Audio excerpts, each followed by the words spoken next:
Hello students, आज के video में मैं आपको एक्सप्लेन करूंगा दैट इज चैप्टर 10 का थ्योरम 10.7।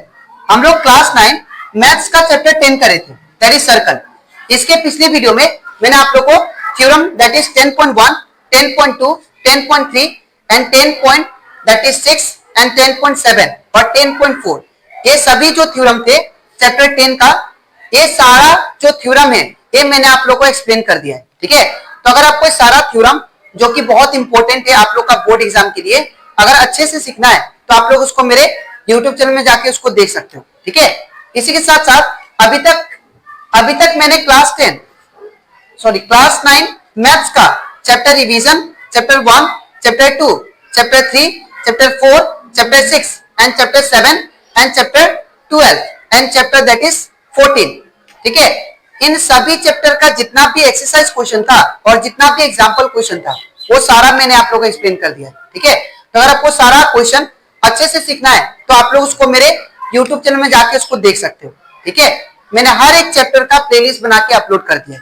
ठीक है, तो स्टार्ट करता था क्लास। यहाँ पे हम लोग को थ्योरम 10.7 में दिया गया है दैट इज प्रूफ डेट कोड इक्विडिस्टेंस फ्रॉम द सेंटर। अगर दो कोड इक्विडिस्टेंस है फ्रॉम द सेंटर, मतलब सेंटर से इक्वल डिस्टेंस पे है, तो आप लोग प्रूफ कीजिए कि वो कोड इक्वल इन लेंथ है। वो दोनों कोड क्या है, आपस में इक्वल है। मैं आपको सर्कल बना के सिखाता हूं। ठीक है, मान लीजिए सर्कल हो गया। ठीक है, अब ये सर्कल में सपोज सेंटर हो गया। मान लीजिए ये ए बी और यहां पे एक पी क्यू, ये ए बी है और ये पी क्यू है। ए बी और पी क्यू ये दो कोड हो गए। ठीक है, जो कि सेंटर से इक्वल डिस्टेंस पे है। ये जो डिस्टेंस है ए बी का सेंटर से, सेंटर मान लीजिए ओ, तो यहां पे ओ सेंटर से ये जो ए बी है कोड, ये जो डिस्टेंस है और ये जो डिस्टेंस है दैट इज पी क्यू का, ये दोनों क्या है, आपस में इक्वल डिस्टेंस पे है। ये दोनों कोड क्या है, आपस में इक्वल डिस्टेंस पे। ठीक है, तो हमें ये प्रूफ करना है कि ये जो दो कोड जो इक्वल डिस्टेंस पे है सेंटर से, ये दोनों आपस में इक्वल इन लेंथ है। दैट मीन्स हम लोग को प्रूफ करना है A B is equal to P Q. ठीक है, तो इसको कैसे करेंगे ध्यान से देखिए आप लोग। ठीक है, तो सबसे पहले हम लोग क्या करेंगे, यहाँ पे मान लेते हैं सर्कल विथ सेंटर ओ। ठीक है, let a circle with centre O. ठीक है, इसके बाद मान लेते हैं यहां पे ए बी और पी क्यू क्या हो गया, दो कोड हो गया जो कि इक्वल डिस्टेंस पे है। ठीक है, let and A B and P Q are two code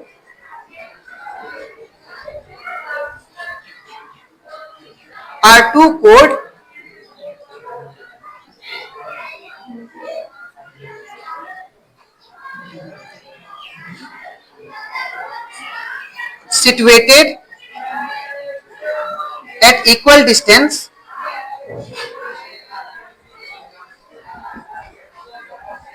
from center O। मतलब O से ये दोनों जो कोड है इक्वल डिस्टेंस पे है। ठीक है, इसको मान लेते हैं हम लोग, मान लेते L, इसको मान लेते हैं हम लोग M। ठीक है, तो यहाँ पे जो OL है वो किसके बराबर है, OM का। ठीक है, तो क्या लिखेंगे, therefore OL is equal to OM। ठीक है, अब हमें प्रूफ क्या करना है वो लिख लेते हैं। ठीक है, तो टू प्रूफ हमें प्रूफ करना है दैट इज यहाँ पे that is AB is equal to PQ। AB is equal to PQ proof करना है। ठीक है, इसके बाद हम लोग स्टार्ट करते हैं प्रूफ।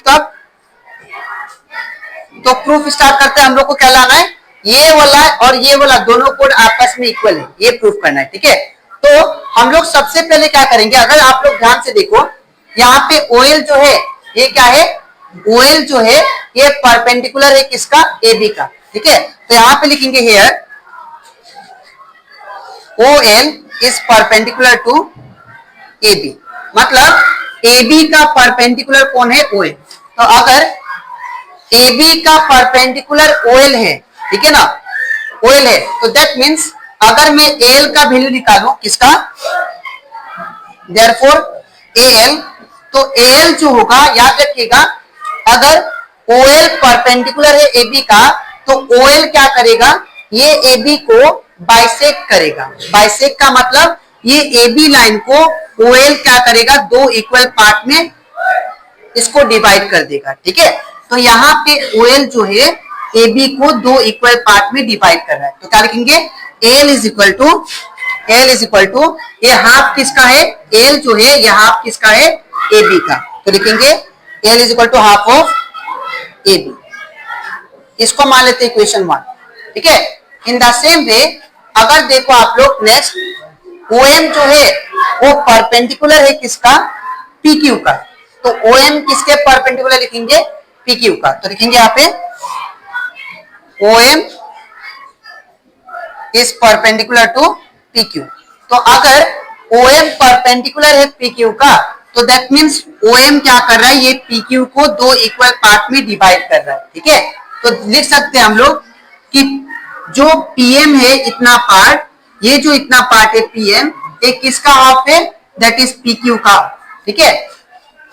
अगर OM ये PQ को डिवाइड कर रहा है, ठीक है, तो ये PQ को दो इक्वल पार्ट में डिवाइड कर रहा है, ठीक है। तो अगर मैं PM का वैल्यू फाइंड करूं, तो ये जो PM है ये PQ का क्या है? हाफ है PM, ठीक है। तो क्या लिखेंगे? Therefore PM is equal to half of what? That is PQ। इसको मान लेते इक्वेशन 2। अब यहाँ पे रीजन लिख देंगे, दैट इज रीजन क्या लिखेंगे? कि अगर हम लोग सेंटर से अगर कोई भी अगर परपेंडिकुलर क्या करता है? बाइसेक्ट करता है कोड को, ठीक है। परपेंडिकुलर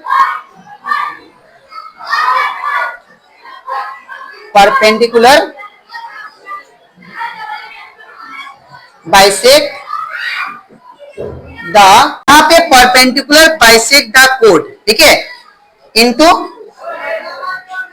टू इक्वल पार्ट, ठीक है। इतना करने के बाद अब हम लोग क्या करेंगे?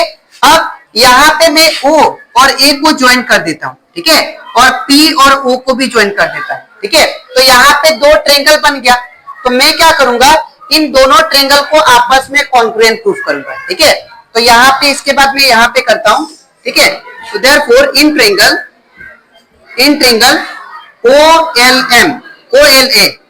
OLA एन ट्रेंगल कौन सा? And triangle OMP। अगर दोनों ट्रेंगल में अगर आप लोग देखो ध्यान से, तो यहाँ पे OA, ठीक है, और OP, ये दोनों क्या है? रेडियस है सेम सर्कल का, ठीक है। तो क्या लिखेंगे? OA is equal to what? OP। Reason क्या? Radius of same circle, radius of same circle. उसके बाद अगर आप लोग ध्यान दो, यहाँ पे ये एंगल कितना है? 90। ये भी कितना है? 90, ठीक है। तो क्या लिखेंगे? Angle OLA is equal to angle कौन सा? OMP ईच 90 डिग्री, ठीक है। इसके बाद यहाँ पे अगर आप लोग ध्यान से देखो, यहाँ पे AL, ठीक है, यहाँ पे OL और OM ये हमें क्या था? गिवन था। ये दोनों क्या है? आपस में इक्वल है, जो कि गिवन में दिया है, ठीक है। OL is equal to OM, तो ये OL इज इक्वल टू क्या होगा?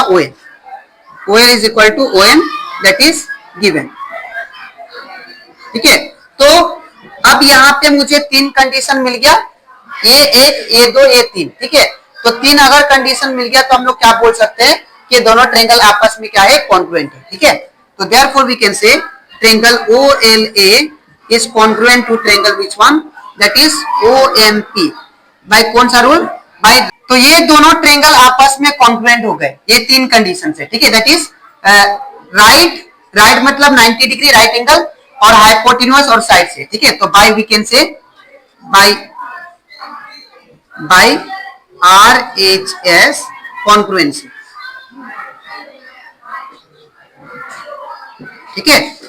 अब इसके बाद यहाँ पे अगर ये दोनों ट्रेंगल आपस में कॉन्ग्रुएंट है, ठीक है ना, अगर ये दोनों ट्रेंगल आपस में कॉन्ग्रुएंट है तो ये साइड जो है आपको ये ट्रेंगल में ये साइड जो दैट इज एल, ये इसका कोरिस्पॉन्डिंग दैट इज पीएल, ये दोनों आपस में क्या होंगे, इक्वल होंगे बाय सिम्प्लिसिटी रूल। ठीक है, तो by therefore we can say L is equal to what, PL.